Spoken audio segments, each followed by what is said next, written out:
nikah. Bentar. Ini kan temen aku yang beda prodi itu. Kan dia satu angkatan sama aku. Kok dia? Ih, tapi kayaknya enak sih nikah. Gak mikirin tugas, gak zoom tiap pagi.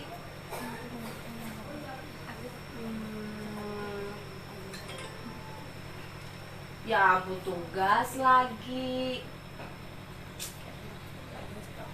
Kenapa sih gak jauh-jauh dari tugas? Kayak males gitu loh dari tugas. Enak nikah aja gitu.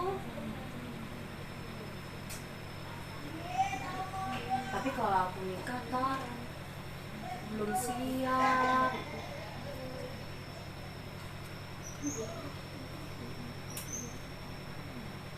Tapi pengen nikah, aku udah males kuliah.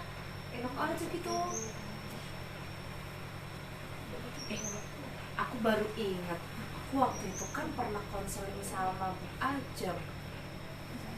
Masalah yang aku males belajar juga. Kayaknya aku mending konseling sama Bu Ajeng aja deh, biar aku ntar bisa nyelesain. Ya sebenarnya ada pandangan sih chat Bu Ajeng ah.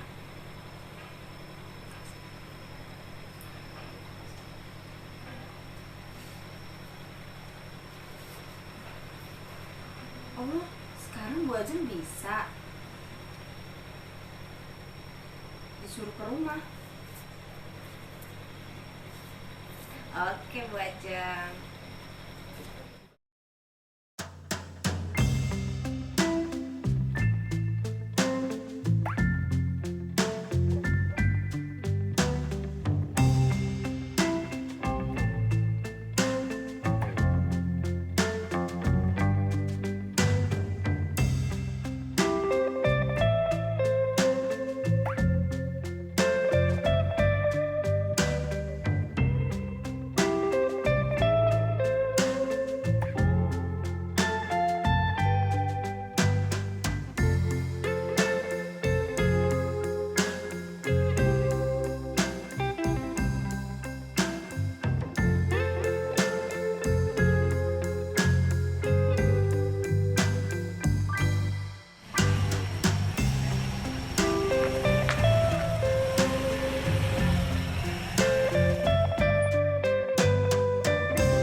Assalamualaikum Bu Ajeng.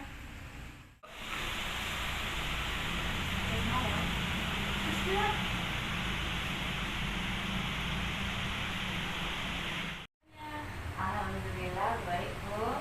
Alhamdulillah sekarang. Terus kalau sama kuliahnya gimana? Kuliahnya ya gitulah. Begitulah. Saja ada sesuatu ya? Iya, makanya Maggie mau kesini tuh mau konseling sama Ibu.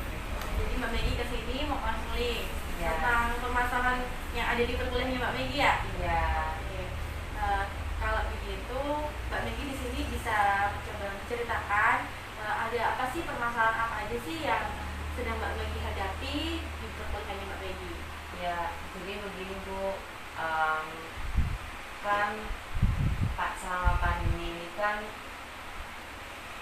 kita online ya Bu. Nah, Maggie tuh ngerasa males banget buat kuliah, kayak males-malesan gitu loh Bu. Terus banyak tugas-tugas Maggie yang kayak Maggie tuh males gitu loh ngerjain gitu. Terus Maggie tuh tadi ngeliat ada salah satu temen Maggie, dia tuh seangkatan loh Bu sama Maggie.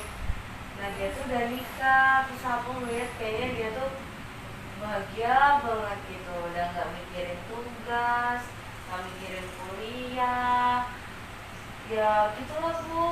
Jadi di sini Mbak Megi mungkin sedikit merasa penat ya, karena Iya. kuliah di rumah, habis itu Mbak Megi di rumah nggak ada teman, mungkin ya. Iya. Oke. Bu. Oke. Ibu memahami ya apa yang sudah Mbak Megi ceritakan. Mungkin Mbak Megi merasa penat dengan perkuliahan, terus habis itu merasa nggak punya teman karena kita kuliahnya secara daring, jadi dari rumah, habis itu nggak ada teman juga. Iya. Oke, di sini Ibu melihat cerita Mbak Megi. Menurut Ibu di sini dalam bimbingan konseling itu ada teknik berupa eksistensial humanistik. Nah, di mana dalam teori eksistensial humanistik ini seorang konselor itu atau Ibu sebagai konselor, lalu Mbak Megi sebagai konseli ini Ibu membantu Mbak Megi untuk memahami keadaan Mbak Megi, lalu Ibu juga membantu Mbak Megi untuk keputusan yang ada dalam diri Mbak Megi ini. Di sini kan kalau Ibu lihat itu Mbak Megi bingung ya, Iya. antara ingin melanjutkan kuliah sementara melihat teman-teman kok menikah kayaknya enak. Iya, gitu ya. Bu. Oke. Nah, kalau begitu sebelumnya Ibu mau tanya. Oke, sebelum kita lanjut nih ke tahap yang selanjutnya, Iya. kira-kira kita mau melaksanakan ini berapa menit? Kalau 15 sampai 20 menit bagaimana? Ya mungkin itu cukup sih Bu. Cukup Buat ya Megi, buat iya. Mbak Megi untuk menceritakan permasalahan-permasalahan Mbak Iya. Megi ya. Oke. Sebelumnya di sini kan Ibu melihat nih dari cerita Mbak Megi itu sepertinya bingung memilih antara kuliah atau menikah, karena melihat temannya menikah kayaknya bahagia, Iya. kayaknya enak gitu ya, nggak memikirkan tugas gitu. Sebelumnya Ibu mau tanya dulu nih, kalau menurut Mbak Megi, kalau Mbak Megi menikah, Mbak Megi tahu nggak sih konsekuensi apa yang akan Mbak Megi hadapi ketika Mbak Megi menikah? Ya kalau menurut aku tuh ya bakal enak aja gitu Bu. Terus kayak nih misalnya nih, soalnya kan biasanya aku ngerjain tugas, aku udah nggak harus ngerjain tugas gitu. Terus nanti aku ada temennya, terus aku bisa jalan-jalan sama suami aku kemana aja gitu. Terus kalau misalnya aku hamil, aku punya anak kan nanti temennya banyak gitu Bu. Terus ya intinya nggak harus ngerjain tugas gitu Bu. Jadi menurut Mbak Megi kayak gitu ya kalau menikah ya. Iya. Nah sebelumnya di sini mau tanya dulu ya, alasan Mbak Megi untuk malas-malasan kuliah itu apa sih? Ibu ya, aku tuh males banget pas Zoom. Kadang sinyalnya susah. Terus ya kita tuh mau masuk gitu aja nggak bisa loh Bu. Itu yang membuat aku tuh males banget buat kuliah. Terus yang kedua, aku tuh kayak ngerasa nggak apa ya Bu, kan biasanya kan kita kan kuliah tuh kan diajar langsung kan Bu. Terus kita ini tuh online gitu, jadi kadang ya Bu ya begitu tidur kabar kuliah gitu karena ngantuk, karena kan Zoom kan Bu. Terus apalagi kalau pas sinyalnya susah, udah males gitu. Terus abis itu ya Bu, tugasnya banyak banget. Tadi ya Bu ya, begitu abis selesai Zoom itu udah ada tugas lagi, udah dicatin sama teman-teman, udah ditanya ini udah ngerjain tugas ini belum, udah nanya udah kerjain belum. Jadi tuh kayak gitu kayak ya ampun, ini kuliah kok tugas semua isinya, jadi males gitu Bu. Jadi kuliahnya nggak asik ya? Iya, kuliahnya nggak asing, nggak kayak yang offline gitu Bu. Bisa ketemu teman-teman. Iya, nggak bisa ketemu teman banyak gitu. Sekarang tanya lagi boleh? Menurut Mbak Megi, ada nggak sih alasan Mbak Megi untuk memilih kuliah aja deh kayaknya?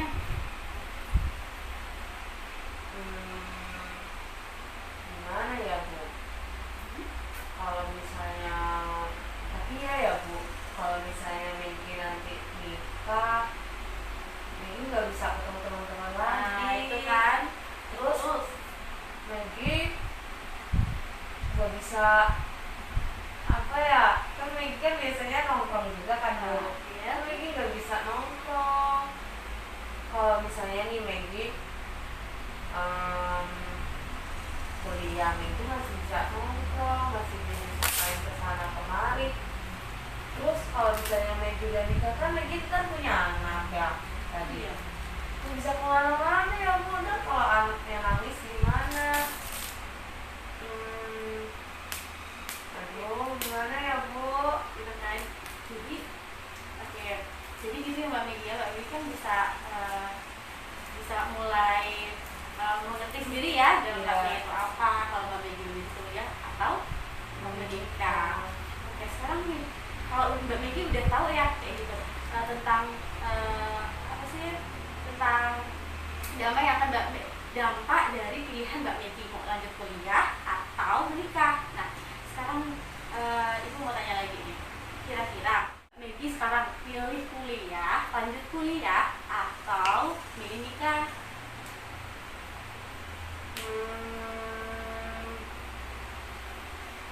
Bentar ya Bu, Maggie mikir dulu itu kuliah apa nikah ya. Tapi kalau misalnya Maggie nggak kuliah ntar ibu bapak Maggie gimana ya Bu? Kan Maggie kan udah di ibaratnya Maggie itu udah setengah jalan. Menurut ibu gimana sih? Oke, di sini sebenarnya Mbak Megi harus tahu dulu ya dampaknya apa, konsekuensinya apa ketika Mbak Megi memilih suatu pilihan yang ada dalam diri Mbak Megi, yang ada dalam hidup Mbak Megi. Ketika Mbak Megi memilih untuk kuliah, Mbak Megi harus siap dengan konsekuensi, segala konsekuensi yang akan Mbak Megi hadapi ketika Mbak Megi melanjutkan kuliah. Begitupun untuk menikah, ketika Mbak Megi memilih untuk jalan menikah, berarti Mbak Megi harus siap dengan segala konsekuensi yang ada di dalam pernikahan. Gitu. Karena pada dasarnya menikah itu juga membutuhkan banyak sekali persiapan gitu. Kayaknya Maggie lanjut kuliah aja deh Bu. Soalnya kan Maggie kan udah di setengah jalan nih, setengah jalan. Terus kayak emang biayanya gitu loh Bu, kayak Biayanya ya. iya, karena kan bapak sama ibu kan di rumah udah kerja buat Maggie gitu kan. Ya kayaknya Maggie milih kuliah aja deh. Ntar Maggie bakal berusaha gitu buat nggak males-malesan lagi. Terus kalau misalnya ada tugas gitu gimana ya Bu ya? Apa aku ngajak teman gitu? Nah itu juga boleh. Karena kan kalau kita misalnya kita dari itu kan juga tidak memilihkan juga gitu. Kita bisa belajar bareng teman. Mungkin Mbak Megi bisa ke rumah teman atau teman yang bisa ke rumah Mbak Megi begitu. Oh iya, ya mungkin gitu ya Bu. Nanti Maggie ngajak teman, terus kalau enggak Maggie kalau misalnya ada tugas langsung dikerjain biar gak males-malesan. Terus kalau misalnya Zoom, ya nanti kalau masalah sinyal kan pasti dosen paham ya Bu. Iya dong. Ya, yaudah Bu. Gitu. Makasih ya Bu. Gimana nih sekarang Mbak Megi udah merasa lebih baik lagi? Ya lebih baik tuh Bu dari yang tadi gitu, kayak ngerasa apa ya Bu, ibu tuh ngasih pemahaman gitu loh Bu, kalau misalnya setiap apa-apa gitu pasti ada konsekuensinya. Terus Maggie juga bisa lebih mandang ke depan gitu, kalau misalnya Maggie ambil pilihan ini ntar Maggie bakal jadi gini gitu. Jadi sekarang Maggie udah paham sih sebenarnya. Maggie tuh gak pengen nikah, cuman Maggie tuh masih di keadaan yang males ya. Terus jadi kayak overthinking gitu Bu, mikirnya Mana-mana gitu ya, nikah aja gitu. Gitu. Oke, karena Mbak Megi sekarang udah merasa jauh lebih baik, juga sudah merasa menemukan solusinya atas pilihan yang ada dalam hidup Mbak Megi. Ya udah, kalau gitu kayaknya kita cukupkan aja ya kegiatan konseling pada hari ini. Kasih ya Bu. Iya.